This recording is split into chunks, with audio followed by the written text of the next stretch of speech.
ہے یہاں یوں رشتہ تار کے افسانے سے، پاسباں مل گئے کعبے کو صنم خانے سے، قربان جوں اپنے رب کی بے نیازی پہ۔ وہی تو فیصلہ کرتا ہے پتھر کے مقدر کا، کسے ٹھوکر پہ رکھنا ہے، کسے اسود بنانا ہے۔ اسکرین پر آپ جس شخص کی اشکبار آنکھوں کے ساتھ حرم کعبہ کے سید میں عمرہ کی ادائیگی کرتے ہوئے دیکھ رہے ہیں، یہ مشہور برطانوی عرب پتی تاجر ڈینی لیمبو ہیں، جنہوں نے گزشتہ روز اسلام قبول کر لیا۔ ڈینی لیمبو کسی کام کے سلسلے سے سعودی عرب آئے تھے، لیکن کہتے ہیں کہ وہاں سے کوئی شخص مجھے مکہ لے گیا۔ وہاں دل و دماغ کی دنیا بدل گئی اور میرے اس روحانی سفر کا آغاز ہوا، قربان جوں اس رب کی بے نیازی پہ۔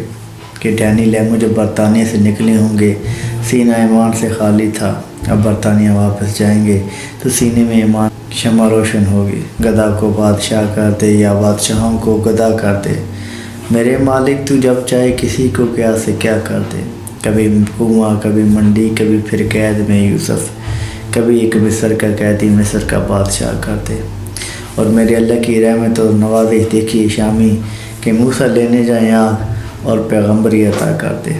ڈینی لیمبو بزنس ڈیل کرنے گئے تھے، لیکن اللہ کے ساتھ ڈیل کر کے واپس جا رہے ہیں۔ اس میں ایک اور بھی نکتہ ہے کہ قرآن کی آیت کا مفہوم ہے کہ کچھ لوگ ہوتے ہیں جنہیں اللہ گھسیٹ کے اپنی طرف لے کے آتا ہے۔ ایسا کیا ہوا کہ راتوں رات کچھ ہی لمحوں میں ڈینی لیمبو کی زندگی بدل گئی۔ سینے میں اللہ نے کائنات کی سب سے قیمتی چیز ایمان ڈال دیا۔ ایسا کون سا عمل تھا جو اللہ کو بہت محبوب تھا؟ بزرگ کہتے ہیں کہ پتر، یہ وہ لوگ ہوتے ہیں جن کی زندگی میں کوئی نہ کوئی ایک ایسا عمل ضرور ہوتا ہے جو اللہ کا محبوب عمل ہوتا ہے۔ انسانیت سے محبت ہو سکتی ہے، سچائی ہو سکتی ہے، یا کوئی ایسی حق کی جستجو ہو سکتی ہے جو ان کے سینے میں پہلے سے موجود ہوتی ہے۔ جیسے ہمیں بہت مثال دی جاتی ہے کہ حضرت شیخ عبدالقادر جیلانی رحمۃ اللہ علیہ نے ایک چور کو پکڑ کر قطب کر دیا، لیکن بزرگ کہتے ہیں کہ پتر، وہ چور نہیں قطب ہی تھا، لیکن پھنسا چوروں کے بیچ میں تھا۔ یعنی انسان میں کوئی نہ کوئی جستجو ہوتی ہے جو حق کی تلاش میں ہوتی ہے، لیکن اس پر پردے ہوتے ہیں۔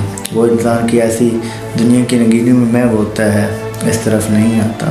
اس کا کوئی نہ کوئی عمل ایسا ضرور ہوتا ہے جو اللہ کو ضرور پسند ہوتا ہے۔ ایک نیک عمل انسان کی زندگی بدل سکتا ہے، جیسے بنی اسرائیل کی فحاشہ عورت کا واقعہ کہ اس نے پیاسے کتے کو پانی پلایا تھا اور اللہ نے اسے جنت عطا کر۔ تو ایسے لوگوں میں کچھ نہ کچھ ضرور ہوتا ہے۔ یعنی اللہ ہدایت بغیر مانگے کسی کو نہیں دیتا، کیونکہ اگر اللہ خود ہدایت دے دے تو پھر دین میں جبر ہوگا، اور اللہ فرماتا ہے لا اکراہ فی الدین، دین میں کوئی جبر نہیں۔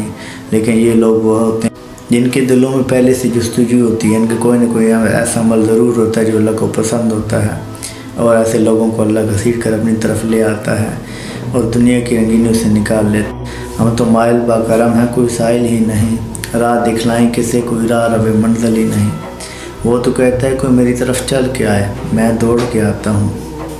اس کی رحمت ہر وقت منتظر ہے۔ اللہ کریم سے دعا ہے کہ اللہ ڈینی لیمبو کو اسلام پر استقامت عطا فرمائے اور ہمیں صحیح معنوں میں اسلام کی پیروی کرنے کی توفیق عطا فرمائے۔ اپنا بہت سا خیال رکھیے گا، دعاؤں میں ضرور یاد رکھیے گا۔